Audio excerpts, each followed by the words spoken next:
On March 7th, this field house will be packed with thousands of students participating in an 18-hour dance marathon to raise money for the Connecticut Children's Medical Center. HuskyTHON is an entirely student-run fundraising event that allows patients and their families to spend the night on campus with volunteers dedicated to celebrating them. Connecticut Children's Medical Center last year had over 300,000 patient visits. That's not families, that's visits. So over 300,000 times a family came through our doors for service. And things like HuskyTHON are so incredibly important to what we do because we're not for profit. So that means without things like HuskyTHON, we literally can't be there to serve those 300,000 patient visits.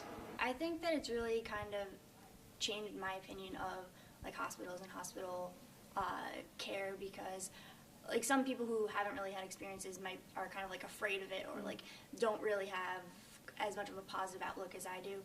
But like they've treated me like family members. They have, made it so it's comfortable and it's not scary, and they do everything in their power to kind of be like your friend. I definitely am looking forward to this HuskyTHON. I think it's going to be probably the most special one so far, since I have been there 8 times already as a kid.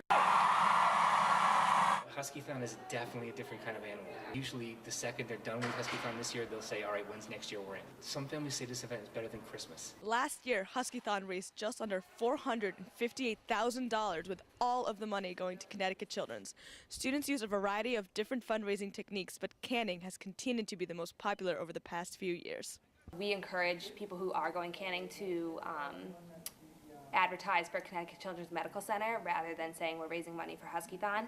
But a lot of times people will stop us and say like, oh, like what about Connecticut Children's is this going to? And then we explain the 18-hour dance marathon. And when people actually really find out like what we're doing, it makes them even more inclined to donate. Right now I think we're at about $2,000 from canning, or maybe even more than that. I bet by the end we'll be up in the upper thousands for donations. Members of the management team expect this year's fundraising will top last year's.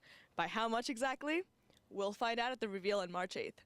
In Storrs, Connecticut, I'm Fiorella Gonzalez.